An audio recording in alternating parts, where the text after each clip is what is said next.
pues lo que es el esqueleto o la estructura de la sociedad en cuanto a que son pues nombramientos administrativos. En ningún momento pueden ser trabajadores. ¿Por qué? Porque nuevamente tenemos ahí un vicio de intereses. O cuido mi interés como trabajador o cuido en un momento dado pues los intereses de la empresa. Sin embargo, sí hay casos en que los notarios permiten esa situación por desconocimiento o por una cuestión de que la sociedad está pidiendo que así se nombre. Y no hay una prohibición expresa, pero sí hay una situación de que fácilmente se podría ver que hay violencia en cuanto a la ley laboral o incumplimiento a la ley mercantil. A ver, otra cuestión muy importante. Cuando nosotros hablamos de un nombramiento que surge de la propia ley o de los estatutos y que tiene unas características de independencia, estamos hablando básicamente de un profesionista, aunque la ley no me dice que tiene que ser abogado, contador o alguien titulado. Y si nos vamos a la ley de impuesto sobre la renta, las disposiciones del capítulo 1, en el punto donde habla de asimilados a salarios, nos habla de un grupo, digamos, élite de personas que son los que dirigen a la sociedad, de los administradores, del tesorero, los vocales, el comisario. Y por su propia naturaleza de su surgimiento en la ley, tienen la característica de ser independientes a los trabajadores de la empresa. Por eso es que tienen la posibilidad de asimilarse a salarios y no ser salarios, que son cosas muy diferentes. Entonces, si combinamos las disposiciones legales, el panorama se nos aclara bastante más y no puede ser subordinado. Ok, me pregunta por aquí, ¿para ser comisario no se necesita acudir con los accionistas al notario? Sí, claro que sí. Cuando yo les hablo de un acta de asamblea, estoy hablando de un acta de asamblea donde debo de evidenciar la voluntad de los socios y, en su caso, hacer el nombramiento y la determinación de la remuneración. Ahora, no forzosamente tienen que ir como borreguitos al notario. Esa es una posibilidad. La otra posibilidad es que hagan su acta de asamblea, nombren a una persona que haga las gestiones del registro o inscripción de esa acta de asamblea y entonces ya no tenemos problema. Tal vez alguno me diga, es que si no está en la ley, el acta de asamblea puede ser sin protocolizar. Bueno, lo pueden hacer, pero puede estar en tela de juicio la fecha cierta, puede estar en tela de juicio en un momento dado, pues la transparencia o la legitimidad del cargo. Entonces háganlo a través de un acta protocolizada. Si no quieren gastar, pues tenemos ahorita en puerta que dentro de los 4 primeros meses del cierre del ejercicio se tiene que hacer el acta de asamblea ordinaria. Pongan ahí todo lo que necesiten y protocolicen el documento. ¿Ok? Y me dicen por aquí, aparecemos como comisarios y ni cuenta me di. Es que esto es un punto importante. Los socios pueden nombrar a quien consideren correcto como apoderado y como comisario. Es más, como administrador. Y en ningún lugar dice que se debe de tener la presencia física de la persona para que acepte el cargo. Sin embargo, si nosotros nos vamos al proceso, sobre todo civil, cuando la persona ejerce las acciones para las cuales fue nombrado, hay una aceptación tácita del cargo. O cuando recibe la primera remuneración o cuando efectivamente se ostenta con el cargo, ya está aceptándolo. Dicho de otra manera, al momento de estar ejerciendo, pues alguna de las actividades que tienen que hacerse, es cuando ya no puedes decir que no eres comisario. Pero si alguien te puso en el acta de asamblea y tú ni te enteraste, pero de verdad nunca has hecho las actividades, podrías manifestarlo así, inclusive exigirle a la empresa que te quite de ese nombramiento porque nunca fuiste, pues, solicitada tu participación ni aceptada por ti ese puesto. Entonces sí puede haber esos problemas y es más que común y luego llegan los amigos y te dicen, fírmale porque tú eres el comisario. Oye, no, yo no acepté ese cargo, entonces no voy a firmar nada porque estaría yo aceptando que desde la fecha en que los documentos dicen que soy comisario, debo de estar llevando a cabo esas actividades. Es más, pero ni siquiera me vas a dejar que vea yo tu contabilidad. ¿Cómo voy a ser tu comisario? Como vamos a ver, hay una serie de obligaciones muy específicas para los comisarios e implican tener la información que uno necesite para revisar es decir, la información confidencial de la empresa. ¿Quiénes no pueden ser comisarios? Bueno, no pueden ser comisarios de entrada los corredores públicos, que es una figura que también tiene una cierta autorización en el ámbito mercantil. Las personas que han sufrido una quiebra, es decir, que ya tuvieron una sociedad o bien una empresa y que pues se equivocaron al administrarla y entonces tuvieron pérdidas al grado de que tuvieron que declarar una quiebra. Esas personas están imposibilitadas para realizar el comercio hasta por 2 años. Y si se determina que fue con toda intención, pues las malas maniobras que hicieron para quebrar la empresa pueden estar inhabilitados hasta 3 años.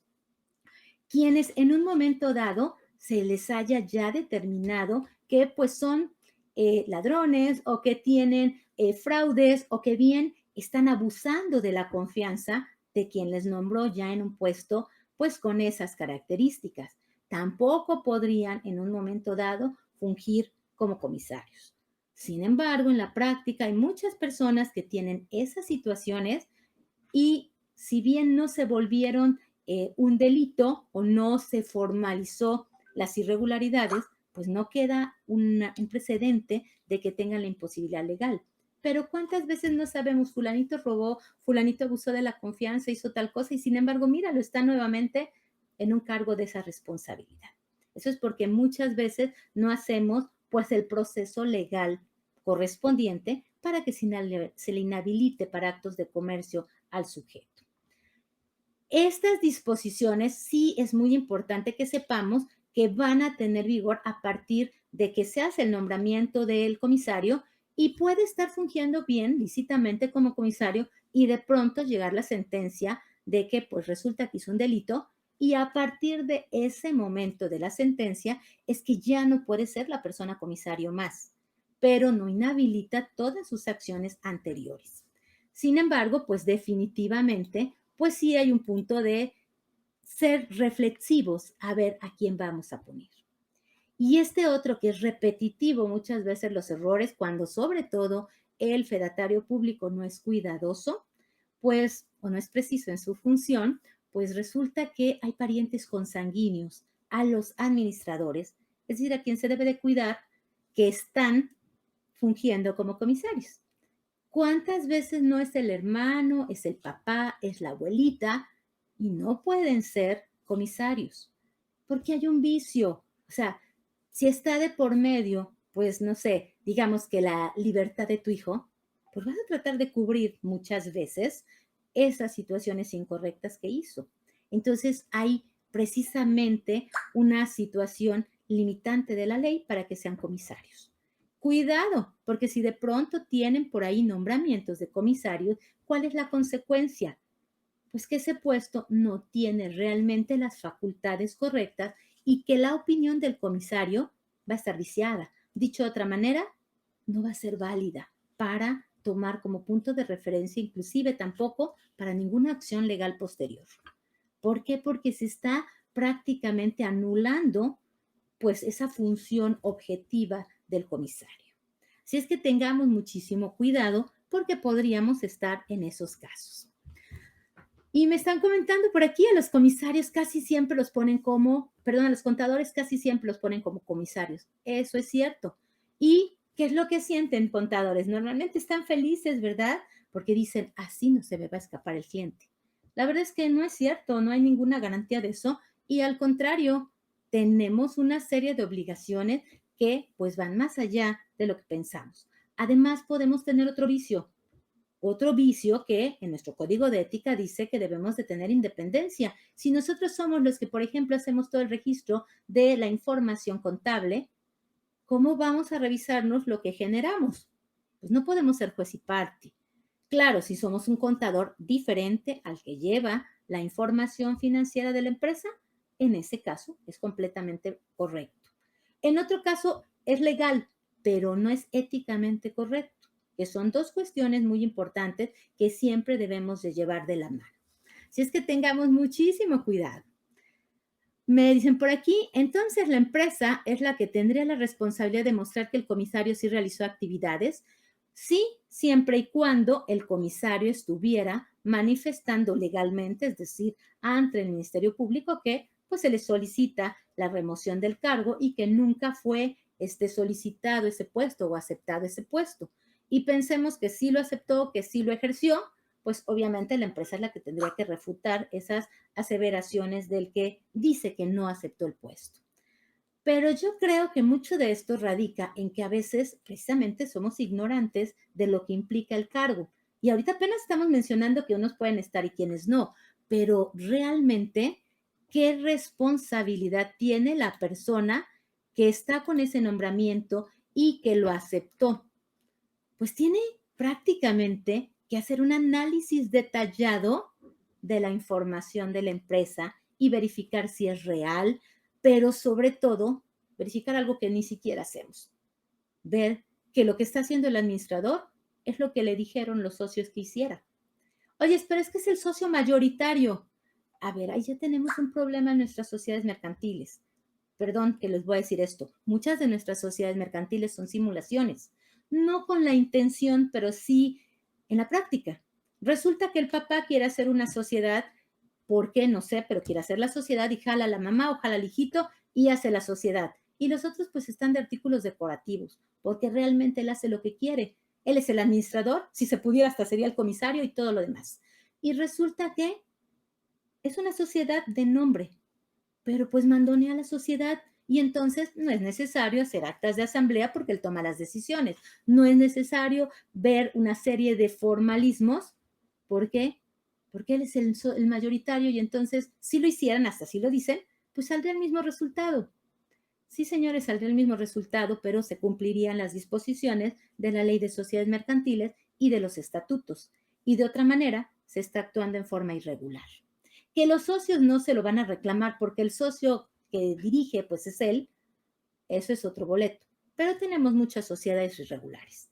Pero en las sociedades que de verdad estamos aportando recursos, diferentes personas, deberíamos por salud cuidar que efectivamente haya un comisario, porque además legalmente en muchos casos tiene que haber, y que la principal función de ese comisario va a ser que las decisiones que tomamos en conjunto por votación o de la manera en que nuestros estatutos lo marcan, pues se estén llevando a la práctica y que el administrador que se haya nombrado, seamos alguno de los socios o no, esté cumpliendo con esas disposiciones que se dictaron.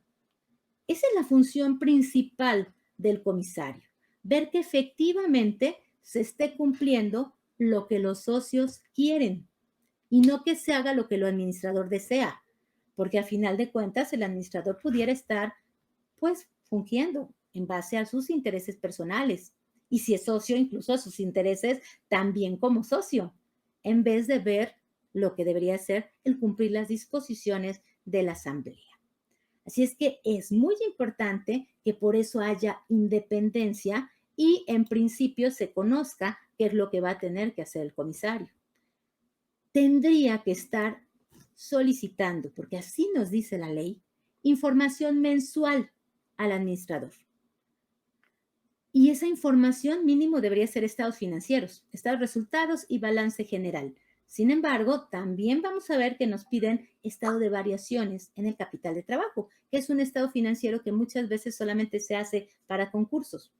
Y lo triste es que muchas veces en nuestras empresas no se lleva contabilidad y entonces no se tiene información financiera.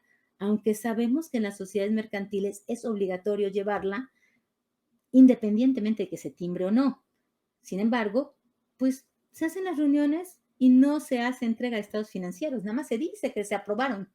A veces se pone el resultado, sobre todo en anual, pero no es cierto que se reúnan pues periódicamente. Además, tampoco es cierto que el comisario esté recibiendo estados financieros cada mes y que los analice mucho menos. Es más, muchos de los cargos de comisario ni siquiera tendrían la capacidad para hacer un análisis de estados financieros, porque no nos pide un título de contador. Puede ser cualquier persona de confianza de los socios y entonces no va a poder en un momento dado hacer ese análisis de los estados financieros y saber si hay algo incorrecto o no.